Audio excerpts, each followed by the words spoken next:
Olá, sejam bem-vindos à nossa aula de linguagens e suas tecnologias para estudantes do ensino médio da Rede Estadual de Goiás. Esse é o projeto Seduc em Ação. Eu sou o professor Marcelo e a nossa aula de hoje é sobre artes marciais. Conteúdo importante para você, estudantes do ensino médio. Vamos lá? O tema integrador da nossa aula de hoje é a participação de processos de experimentação e criação nas práticas de linguagem para a produção de sentidos em diferentes contextos. A habilidade específica da nossa aula de hoje é utilizar diferentes linguagens artísticas, corporais e verbais para exercer com autonomia e colaboração, protagonismo e autoria na vida pessoal e coletiva, de forma crítica, criativa, ética e solidária, defendendo pontos de vista que respeitem o outro e promovam os direitos humanos, a consciência socioambiental e o consumo responsável, em âmbito local, regional e global. A habilidade do componente curricular que vamos trabalhar com vocês hoje é compreender os processos de produção e negociação de sentidos nas práticas corporais, reconhecendo-as e vivenciando-as como formas de expressão de valores e identidades, em uma perspectiva democrática e de respeito à diversidade. O objetivo de aprendizagem da nossa aula de hoje é comparar as características, códigos, rituais, elementos, indumentárias, materiais, instalações e instituições das lutas, aplicando de forma autônoma em seu projeto de vida.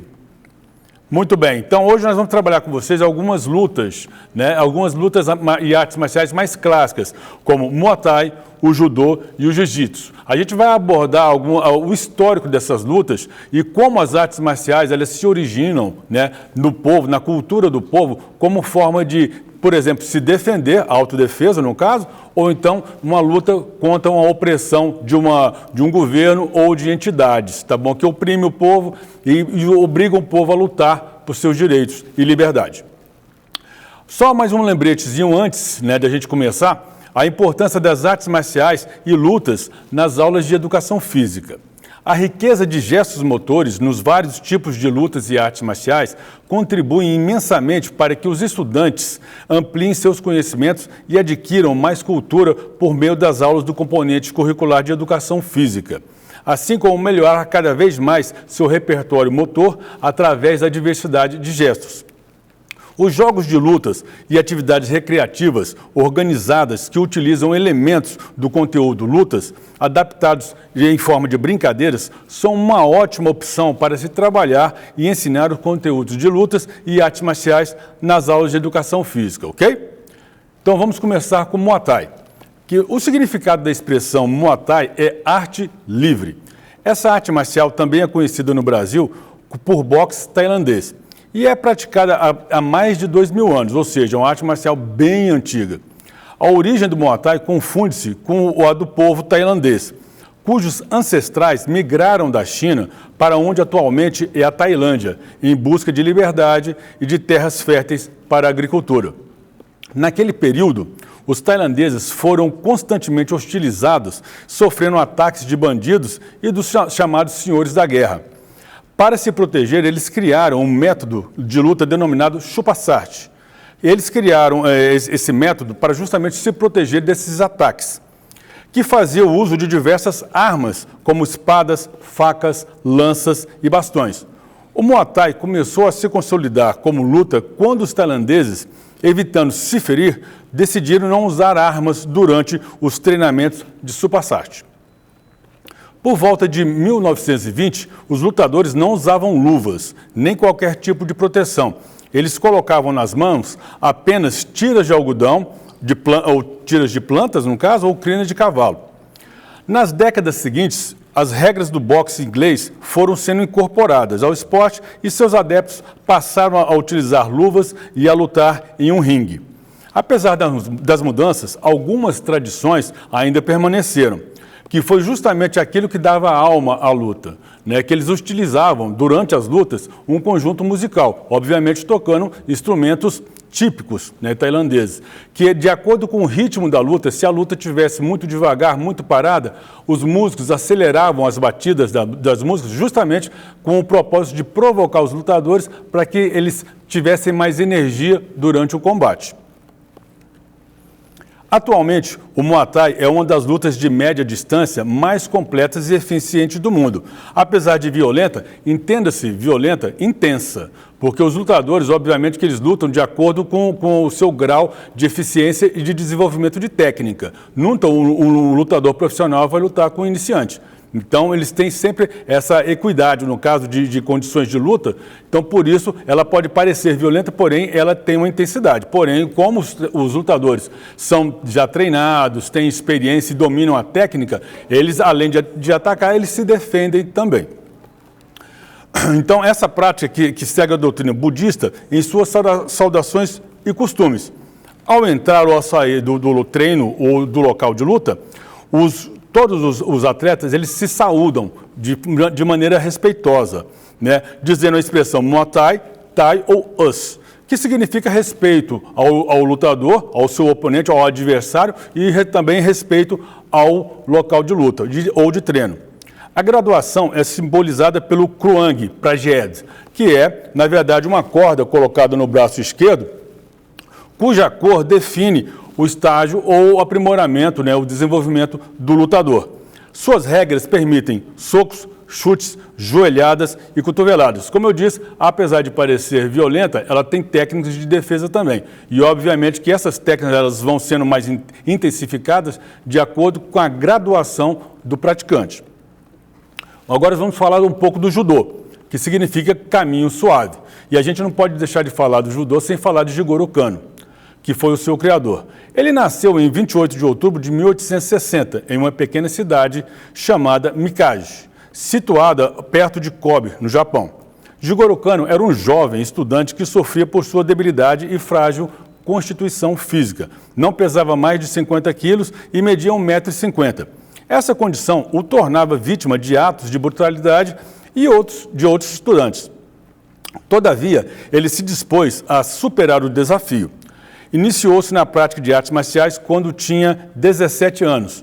Estudou muito e com grande persistência, que lhe deu condições de criar o judô. Obviamente que é bom chamar a atenção para esse fato, porque ele criou o judô a partir da prática de jiu-jitsu, o jiu-jitsu japonês. Então ele foi estudando, foi se aprimorando, se apropriando dos conhecimentos e técnicas do jiu-jitsu japonês e a partir daí ele criou o judô.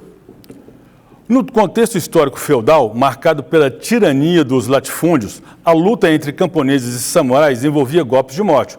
Os camponeses não dispunham de espadas para lutar contra os samurais e para se defenderem foi necessário desenvolver uma luta de manifestação corporal coletiva, no caso, o jiu-jitsu. Jigoro Kano buscou, então, nas raízes do jiu-jitsu, os fundamentos do judô, procurando desenvolver uma luta que buscasse utilizar movimentos agressivos do adversário a seu favor. Ou seja, você direciona a energia agressiva, né, do golpe contra o seu oponente, desequilibrando, projetando ou, ao mesmo tempo, imobilizando também. Por último, Jigoro Kano buscou dar um sentido educacional para o judô, tanto assim que o governo japonês introduziu sua prática nas escolas públicas. Os treinos e as competições do judô são realizados no dojo, que é um espaço apropriado para essa prática. E pode ser também feito por tatames, numa sala, um salão, né, ou então até mesmo numa quadra. Para fazer as aulas de judô, o ideal seria utilizar o kimono ou o judogi. Mas quando não for possível, os alunos podem também utilizar blusas ou camisas de mangas compridas para justamente facilitar a pegada para a aplicação dos golpes, inclusive até evitar acidentes também. Ao executar os golpes, seria interessante que a dupla tivesse mais ou menos o mesmo tamanho e o mesmo peso, para justamente proteger os dois praticantes e evitar acidentes. Todos os golpes de projeção devem ser treinados para os dois lados igualmente, ou seja, você trabalhar a bilateralidade do movimento. Pontos, penalidades e graduação. O ippon, que é o ponto completo, o vazari, que é o quase ippon, meio ponto, e o yoko, quase vazari vantagem, de acordo com a gravidade da infração. O judoca também ele é punido se ele, por exemplo, evitar o combate. À medida que, por exemplo, tem um oponente que é mais forte, como é um tempo, né, são 5 minutos de luta, o oponente que, por exemplo, evitar lutar, ele também é punido e pode ser, inclusive, até desclassificado justamente pela falta de combatividade. Pela cor da faixa, identifica-se o nível de desenvolvimento e conhecimento do judoca. Hoje, no Brasil, a sequência das faixas é a seguinte: inicia-se pela faixa branca, depois sucessivamente vai para cinza, azul, amarela, laranja, verde, roxa, marrom e preta. O judoca chega à faixa preta quando já conquistou o chamado espírito do judô, ou seja, ele entendeu o judô. Na faixa preta existe uma classificação, o dan, existe 10 dans. No quinto dan, a faixa preta, cada dan ela é conquistada e tem um riscozinho vermelho na ponta. No sexto dan em diante, a faixa já é vermelha e branca e é chamada de rajada ou coral. O Kodan, nono dan e décimo dan, a faixa é vermelha. A faixa preta seria, então, apenas o início do judoca, mas não o fim, como muitos acreditam. Inclusive, nós tivemos, né, em Goiânia, um dos maiores professores de judô do mundo, tá? Que era o Lofei Shozawa, que infelizmente faleceu já há algum tempo. O jiu-jitsu brasileiro, conhecido no exterior como Brazilian Jiu-Jitsu ou BJJ, essa arte marcial de raiz japonesa utiliza-se, né, essencialmente de golpes de alavancas, torção ou pressões, para levar o oponente ao chão e dominá-lo. Em japonês, ju significa suavidade, brandura e jitsu, arte, técnica. Daí seu significado literal, arte suave. Com técnicas desenvolvidas pelos antigos samurais do Japão, o jiu-jitsu chegou ao nosso país em meados do início do século XX, trazido por Mitsuo Maeda, grande lutador que ensinou a arte marcial a Carlos Gracie, entre outros seguidores. A partir daí, a transformação e a expansão do jiu-jitsu brasileiro, pois o Carlos ensinou seus irmãos, e em especial Hélio Gracie, que foram aperfeiçoando as técnicas, desafiando os vencedores e vencendo, né, lutadores em outras artes marciais. A família Gracie cresceu, montou academias pelo mundo e deu origem, na década de 1990, ao novo segmento de lutas, o MMA 83, com essa criação por Rorion Gracie, filho de Hélio, do Ultimate Fight Championship, que é o que a gente conhece como UFC. Naquela mesma época, surgiram federações de jiu-jitsu e a própria Confederação Brasileira de Jiu-Jitsu, né, que obviamente foram criadas por Carlos Gracie e também organizaram mundiais, né, por várias décadas, até, logicamente, mudar toda a legislação e também os presidentes e diretores dessas confederações. O MMA, que é Mixed Martial Arts, né, termo criado após o sucesso do evento Ultimate Fight Championship, a tradução do MMA para o português, no caso, são artes marciais mistas, ou seja, um evento onde diversos atletas, diversos lutadores com diversas técnicas e lutas ou artes marciais diferentes se confrontam, né, se enfrentam dentro de um octágono, né, obviamente um espaço preparado para essa prática, e aí um tenta superar o outro. Obviamente que não defendendo apenas uma arte marcial, mas várias, porque hoje o lutador, né, que se diz completo para a participação desses eventos, ele tem que conhecer várias técnicas, tanto de socos, chutes, imobilizações e também chamadas técnicas de chão. Com todo esse crescimento midiático do jiu-jitsu brasileiro e por ser uma luta cujas características esportivas principais são de agarramento e realizadas principalmente no chão, sua adaptação na pedagogia da educação física escolar não encontra obstáculos. Além disso, outras lutas como o judô e o aikido têm como referência o jiu-jitsu, também em sua origem japonesa. Na luta da imobilização, basta segurar o oponente no chão. Porém, há muitos tipos de técnicas para isso, cujos nomes são oriundos do japonês. Por que é importante entendermos, praticarmos as lutas e as artes marciais e saber diferenciar da violência? A violência desumaniza o homem.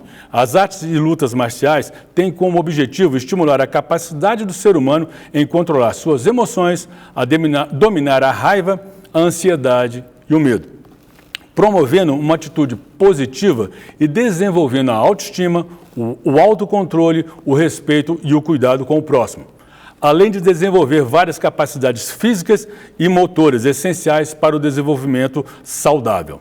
Nas aulas de educação física, as artes marciais têm muito a ensinar, como, por exemplo, consciência corporal, aprimoram as habilidades, melhoram a postura e o equilíbrio, aumentam a força, a agilidade, o reflexo e a capacidade de concentração. Espero que vocês todos tenham gostado e tenham curtido e aprendido bastante. Não saia daí, pois após o intervalo teremos a aula de História com a professora Fernanda Serveto. Para você que é estudante do ensino médio, até a próxima, forte abraço e se cuidem.